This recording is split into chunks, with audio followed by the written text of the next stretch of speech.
Good evening and welcome to We the People. This past week has been a historic week of sorts for the gay rights movement in India. The Delhi High Court essentially said that if the sex is consensual between two gay adults, then it cannot be considered criminal. It didn't do away with Section 377, but it probably did away with the most controversial aspect of the section. Now on the program today, we're debating whether this will be the beginning of the end of prejudice against gay people.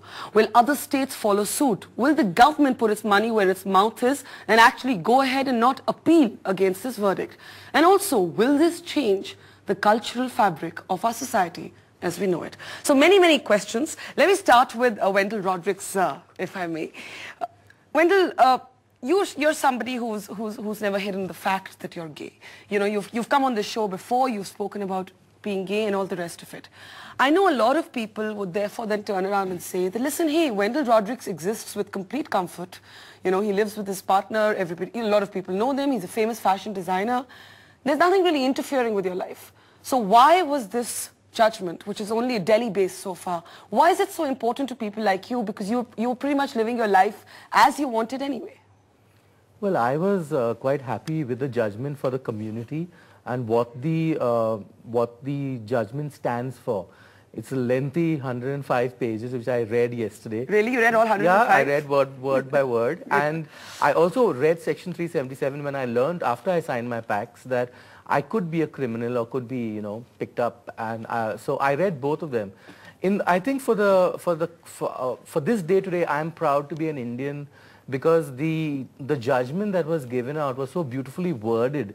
It brought in Nehru's entire philosophy of inclusiveness. Yeah. It made me feel that I'm a part of this society, and it gave me a lot of dignity. I find your last thought quite interesting. It made me feel as I was part of society. Did you really feel you were not part of society? Because as I said, somebody like yourself has always been well regarded. You've got friends, not just gay friends. You're not ghettoized. Your life is not, you know, pushed into a corner. Did you ever feel over-scrutinized because you're gay? Well, as every gay person in this room knows, when you grow up, when you start growing up, I mean, the most traumatic part is in your teens, when you actually realize that you are different. And people don't look very kindly on it. You think that it's a sin. I'm a Catholic. The church tells me it's a sin. You don't know what to think. And that part is very traumatic. It's also very traumatic to come out to tell your family.